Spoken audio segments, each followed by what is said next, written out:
Assalamualaikum warahmatullahi wabarakatuh. Perkenalkan, kami dari kelompok Sejarah Pemikiran Ekonomi dengan materi Weber dan Visser. Adapun anggota kelompok kami, yang pertama ada Anissa Nur Aida dengan NIM 010, Iva Fitriatul Fadila dengan NIM 012, Dia Fira Umami dengan NIM 046, dan Azari Kurniawan dengan NIM 058.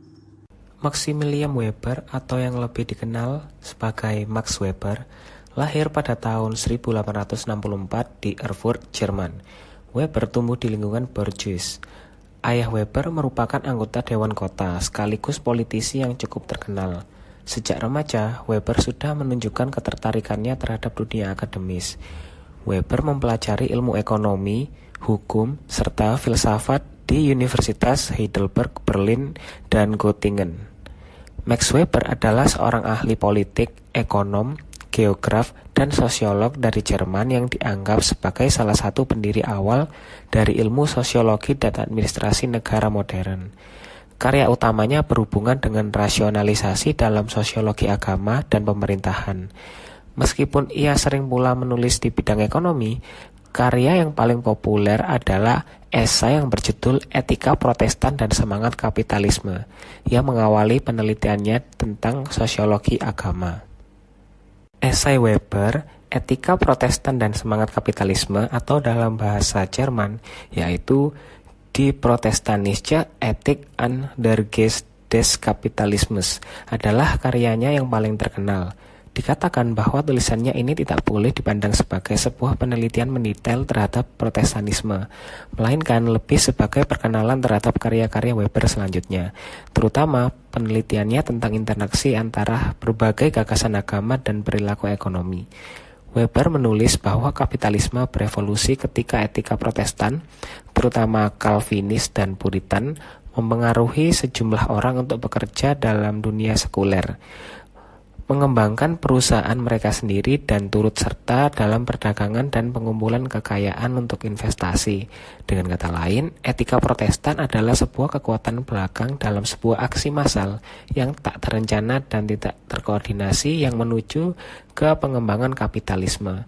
Pemikiran ini juga dikenal sebagai tesis Weber. Dalam The Protestant Ethic, Weber mencoba melihat hubungan antara doktrin keagamaan dengan semangat kapitalisme.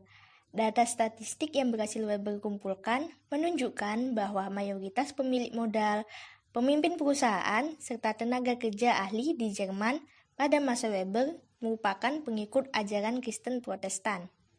Weber lalu melakukan investigasi dan menemukan bahwa salah satu cabang ajaran Kristen Protestan, yaitu Calvinisme, memiliki doktrin yang kompatibel dengan semangat kapitalisme.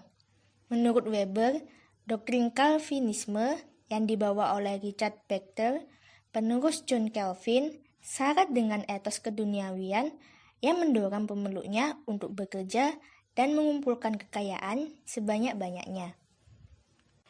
Doktrin Calvinisme mengajarkan bahwa aktivitas ekonomi merupakan bentuk pelayanan kepada Tuhan. Selain itu, doktrin Calvinisme juga menyatakan bahwa kekayaan seorang individu menandakan kecintaan Tuhan terhadap individu tersebut.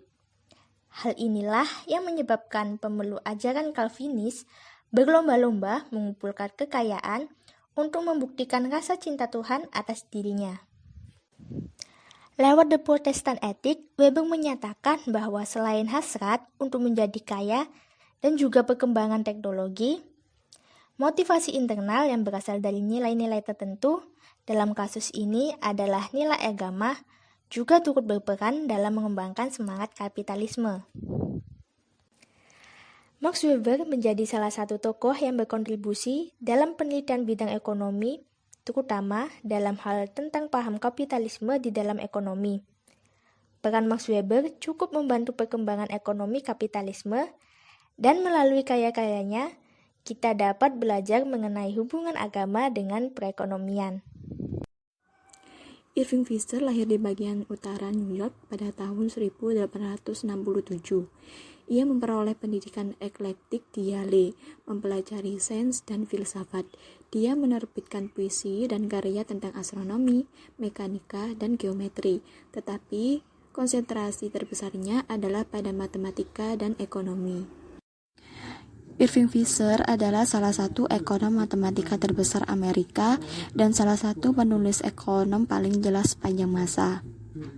Fisher menyebut bunga sebagai indeks preferensi komunitas untuk $1 pendapatan sekarang daripada $1 pendapatan di masa depan. Dia menyebut teori minatnya sebagai teori ketidaksabaran dan peluang.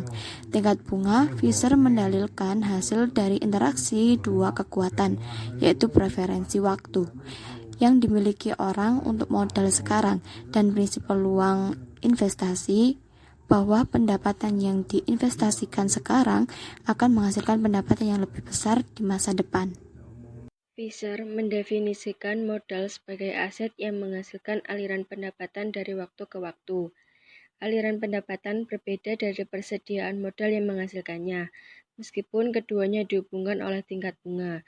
Secara khusus, Fisher menulis, nilai modal adalah nilai sekarang dari aliran pendapatan bersih yang dihasilkan aset tersebut. Ini masih merupakan cara ekonom berpikir tentang modal dan pendapatan hari ini. Fisher juga menentang pajak pendapatan konvensional dan memilih pajak konsumsi untuk menggantikannya. Posisinya mengikuti langsung dari teori modalnya. Ketika orang menabung dari pendapatan saat ini dan kemudian menggunakan tabungan untuk berinvestasi pada barang modal yang menghasilkan pendapatan nanti, kata Fisher, mereka akan dikenakan pajak atas pendapatan yang mereka gunakan untuk membeli barang modal dan kemudian dikenakan pajak atas pendapatan modal. Kata Fisher, pajak berganda berasal dari tabungan, dan itu bias kode pajak terhadap tabungan dan mendukung konsumsi.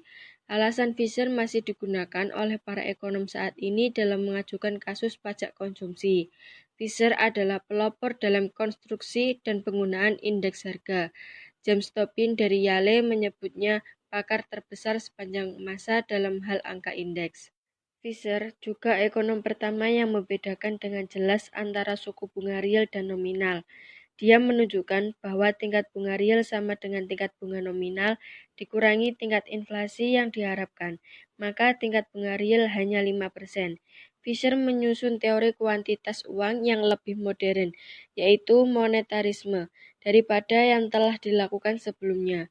Dia merumuskan teorinya dalam persamaan pertukaran yang mengatakan bahwa M kali V sama dengan P kali T, di mana M sama dengan persediaan uang, V sama dengan kecepatan atau seberapa cepat uang beredar dalam suatu perekonomian, P sama dengan tingkat harga, dan T sama dengan total volume transaksi.